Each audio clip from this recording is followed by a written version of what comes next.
Hi there, I'm Jim Zirin. Welcome back for more conversations. Ambassador Nick Burns is with us. Nick Burns served 27 years in the State Department under both Republican and Democratic administrations.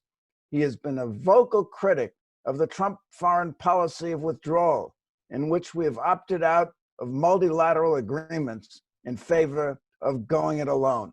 We're pleased to welcome Nick Burns to the program to share his views with us as to what we can expect in the Biden administration. Nick, thank you so much for your service, and thank you for coming on. This is an important time in history, and I think we're going to see a sea change in the foreign policy of the United States after January 20th. Now, I'll take you back 4 years, and Trump stood at the Capitol, and he said that his foreign policy was America first. He stressed that. Now, it turns out it was more like America alone. Is that a wise foreign policy? I know that Donald Trump said he would pursue an America first policy, but it was America alone, and it weakened America. The fact that we disavowed many of our alliances, particularly the NATO alliance in the transatlantic region, the fact that we pulled back from global leadership and even participating in the international community. We left the World Health Organization, we left the Paris Climate Change Agreement, we left the Iran nuclear deal, we stopped taking in refugees and legal immigrants, and that of course denies the immigrant basis of American history. I think President Trump weakened us across the board, and will go down in history as one of our least accomplished presidents in foreign and defense policy, that's for sure. And I would just add, in his policies to divide us by race and not to respond constructively on the race issue, I think really held us back here in America, given the lack of racial justice that we see all around us. So I certainly was never a Trump supporter, but I'm so happy that we got beyond this election, that Joe Biden won, and that we can now begin to build back America into what it needs to be. How do you see Biden's first 100 days? Is it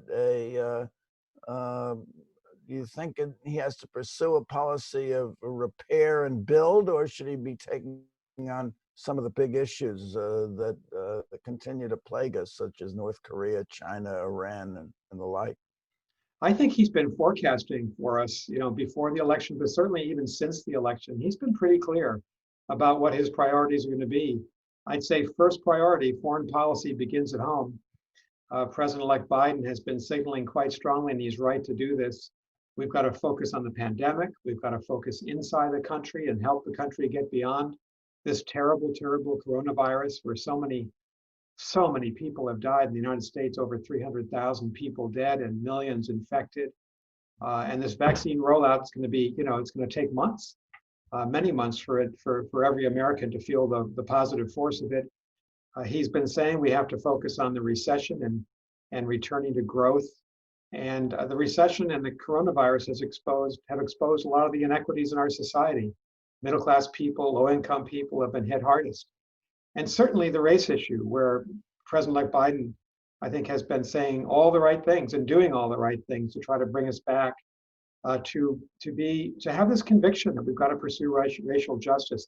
Those are the most important issues we're facing. And I don't think, Jim, based on my own career in foreign policy, that any country, especially our own, can be effective in our foreign policy if we're not stable at home.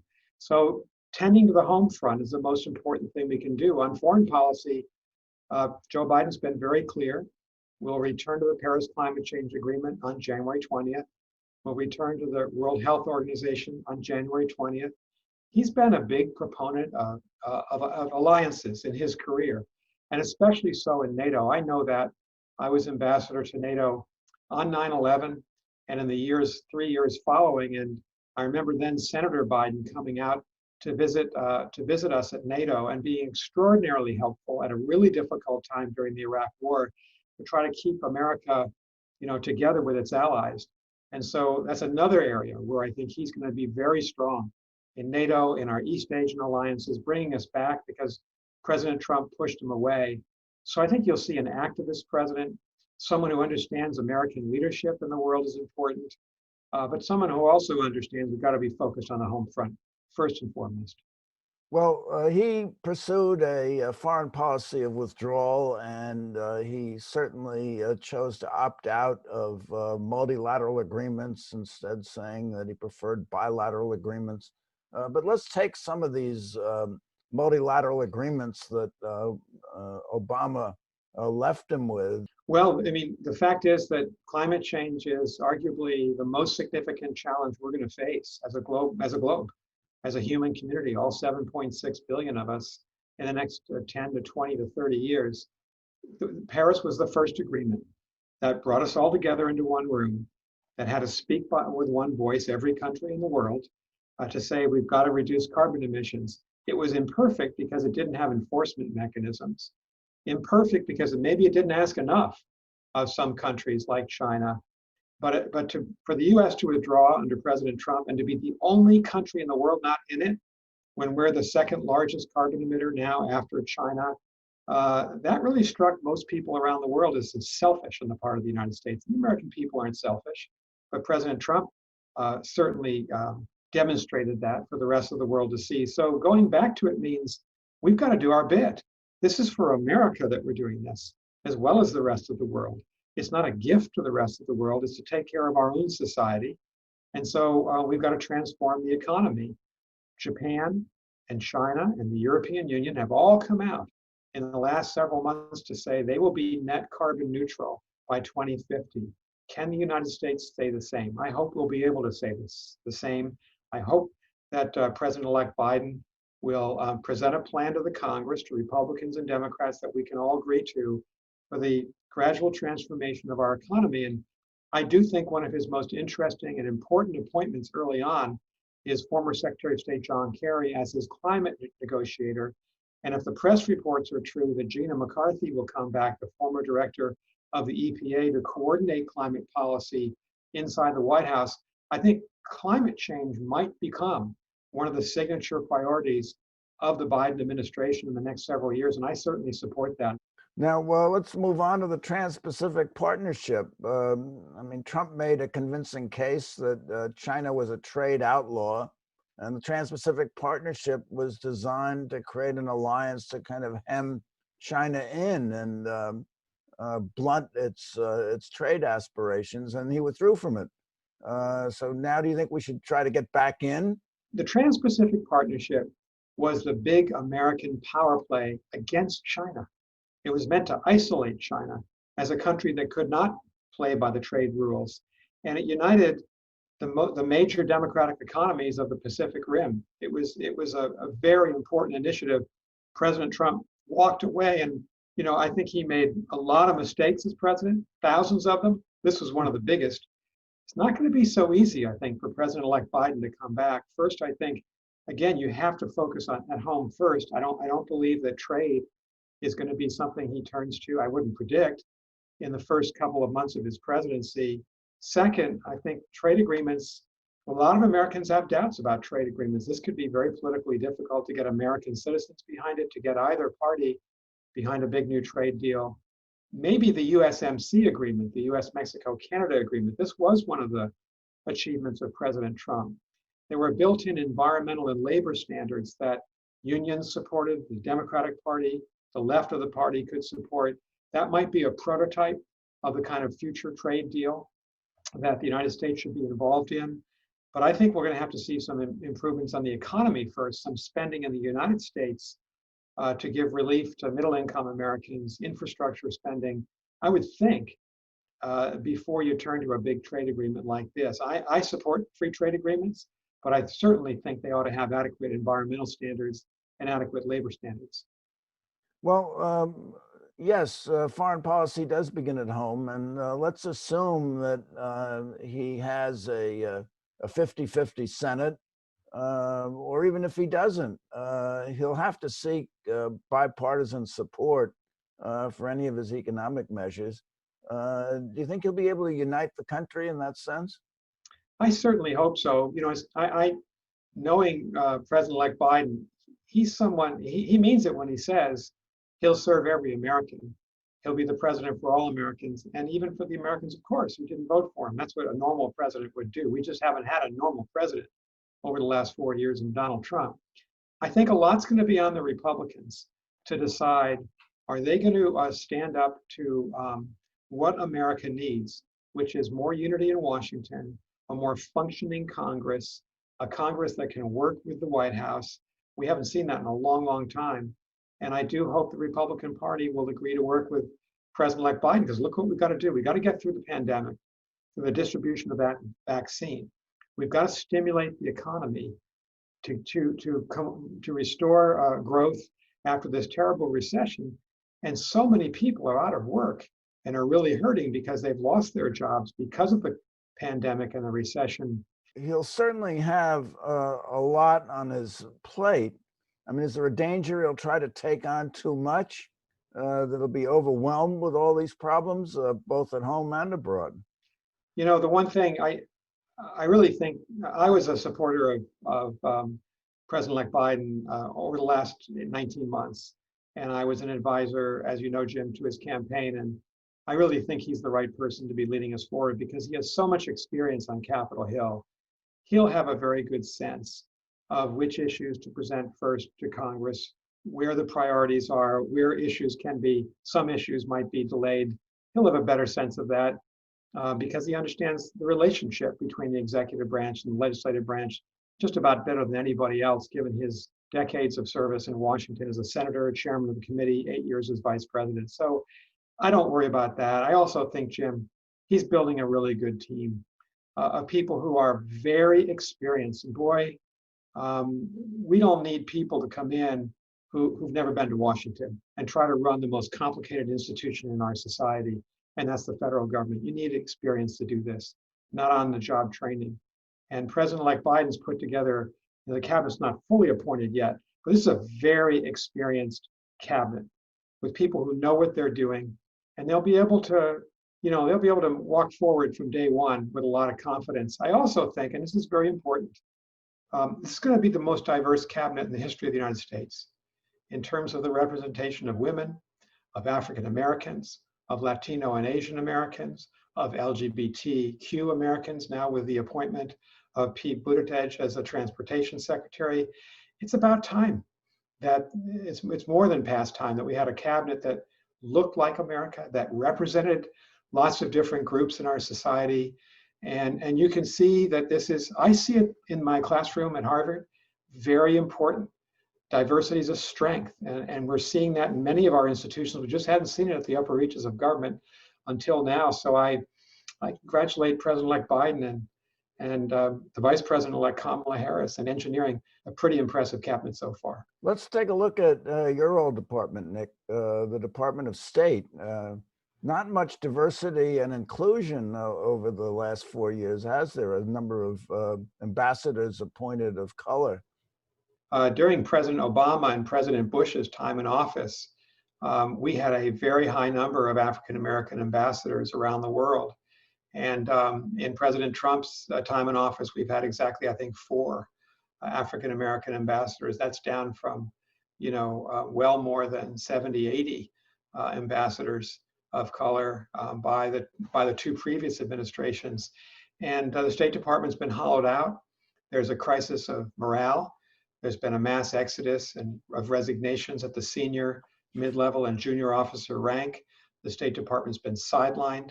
President Trump has appointed a higher percentage of political ambassadors, political appointee ambassadors, than any president in 70 years. President Trump called the State Department the deep state derisively. Of course, he removed from office in Ukraine a friend of mine, someone I deeply respect, Ambassador Masha Yovanovitch. That was unjust that he did that. He was in part impeached because of that Ukraine scandal.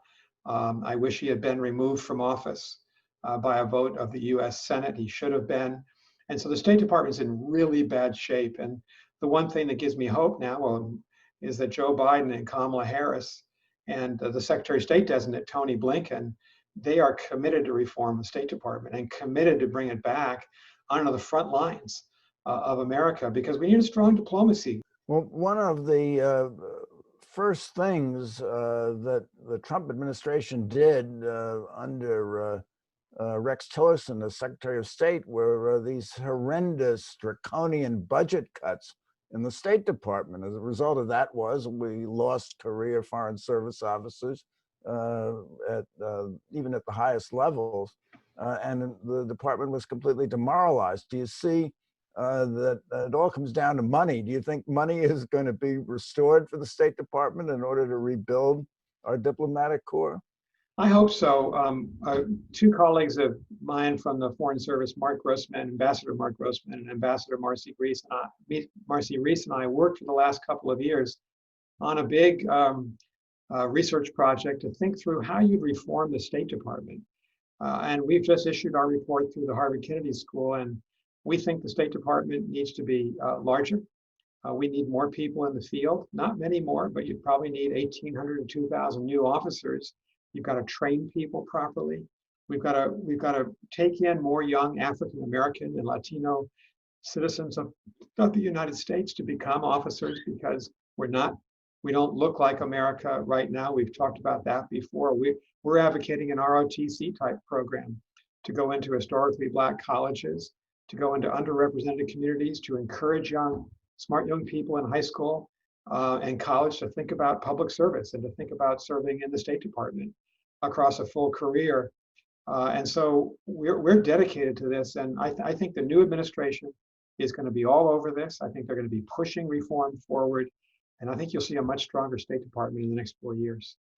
Okay, so the first order of business, it looks like, is to, since foreign policy begins at home, is to clean the Augean stables at home.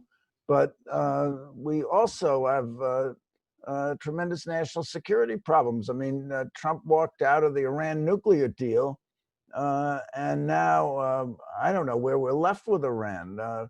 How do you see that as playing out, particularly in light of the assassination of their top nuclear scientist? I think Iran's going to be a very difficult issue for us and for the rest of the world. I personally would be in favor of the US going back to see if negotiations with Iran could work again. But I think an opening condition by the United States should be that Iran would return to all the restrictions to which it agreed in the 2015 JCPOA, the nuclear agreement of President Obama and of the Europeans and the Russians and Chinese. That means Iran would not have any capacity to engage in activity in plutonium processing or uranium enrichment, the two routes to a nuclear weapon, for decades. And they'd have to agree to that. In addition, Iran has been developing very significantly cruise missiles that are going to be highly destabilizing and potentially very dangerous towards Israel and some of our friends in the Sunni Arab world. And of course, Iran has ballistic missiles, and they're highly destabilizing and threatening as well. They were allowed to keep the missiles under JCPOA, and that was one of the flaws that critics of the deal saw in the arrangement. That's right, Jim. And my personal view is, I'm just a private citizen saying this, obviously, I think we ought to ask more of the Iranians. There ought to be significant restrictions on Iran's ballistic missiles and on its cruise missiles. Now, maybe you could do that with a separate agreement. Maybe you fold it into the Iran nuclear talks themselves. I don't know what the new administration will decide to do, but I think we've got to be very tough-minded. And let's also remember the Iranian Revolutionary Guards have held American citizens unjustly, and we think that they've murdered Robert Levinson, an American citizen who was taken hostage a good 12, 13 years ago. He's an FBI agent. His family believes, and I think the US government believes, that he died in Iranian custody. The Iranians have never told the truth about that. That's unjust. And of course, the Iranians have been the violent actors in Yemen, in Iraq, in Syria, in Lebanon, in Libya, and in Gaza. They are a real problem in the Middle East. And we don't obviously want to choose war. We'd rather choose this kind of coercive diplomacy, sanctions, tough-minded diplomacy, and a new nuclear deal. But this is going to be difficult with them. There's no question about it. Well, speaking of human rights, we have Russia, and the recent attempt, it appears, by Vladimir Putin to poison his political adversary, Mr. Navalny. Is there anything that the United States can do? I mean, should they bring this before the UN? I mean, it seems to me that this is really a significant issue in international affairs. It's very significant. Alexei Navalny, of course, is a very courageous champion of democracy and opposition leader in Russia. And he was subjected to an attempted murder with the nerve agent Novichok. And we know the Russians have used that nerve agent against other Russians in exile just over the last decade. This is a violation of international law, and Russia ought to be sanctioned for it. The European Union has sanctioned Russia. The United States did not. President Trump, I believe, has never criticized President Putin on any issue in 4 years, and he hasn't criticized President Putin, for the attempted murder of a great democracy figure, Alexei Navalny. And President Trump, by the way, Jim, he's also been silent on Hong Kong, on the plight of the Uyghurs. He's been silent on Belarus, as courageous people have gone into the streets to demonstrate for democracy there.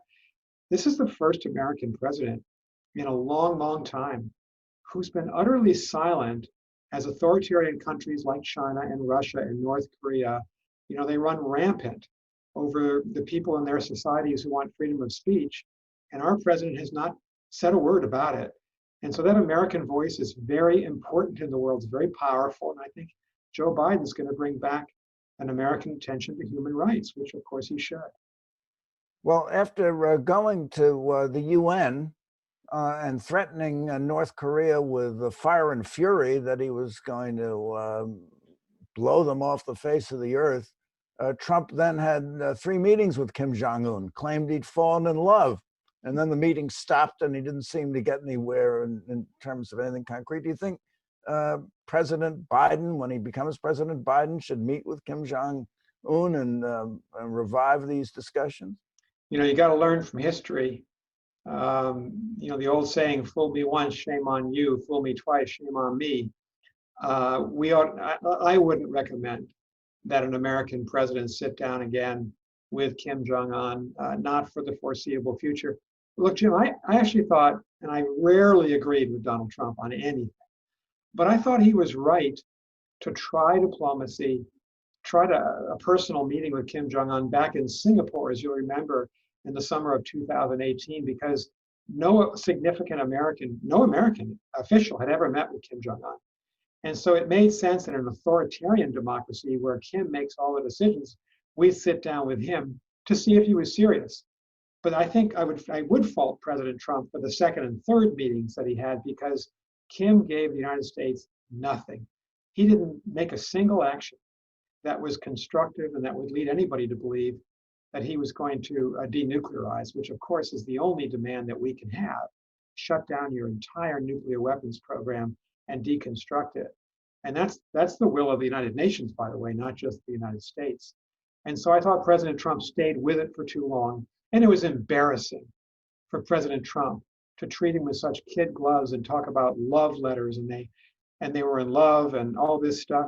It just was beneath an American president to say what he did about a 2-bit dictator who's a murderer in his own country. And Jim, I contrast that, the kid gloves treatment that President Trump gave to Kim Jong-un and Xi Jinping and Vladimir Putin. And at the same time, Trump became the leading critic of Justin Trudeau, the Canadian Prime Minister. And he was particularly rude and uncivil to Angela Merkel, who I think is, most people would say the most impressive leader in the world today, the Chancellor of Germany, the leader of the democratic world. Trump never missed an opportunity to criticize her personally. What a strange presidency. What disgrace he brought upon the United States, President Trump. Do you think Trump has undermined democracy since the election? And do you think that has weakened us in the eyes of our adversaries, the delayed transition and the attack on our electoral system? I do. I think what we've seen with the lies that President Trump has made up about the election, the doubt that he's put into the minds of so many of his followers about whether or not this is a free and fair election, it's one of the worst things an American president has ever done, because If we Americans agree on anything, Republican, Democrat, Independent, is we have to believe in our system, that we choose our leaders freely and fairly, and that our elections are free. And this was a free and fair election. And the president has simply lied about it. Do you think that President Biden, when he becomes President Biden, can unite the country behind an effective domestic and foreign policy? I think it's going to take a great leader, and I think Joe Biden is that leader to unite the country. There's so much that's great and wonderful about America. There's so many strengths in our country. We just have to keep reminding ourselves that we're not, as Lincoln said, we are not enemies. Nick Burns, with malice toward none and charity for all, thank you for coming by. And thank you for coming by. Tune in next week for more conversations. Meanwhile, be well and stay safe. I'm Jim Zirin. All the best.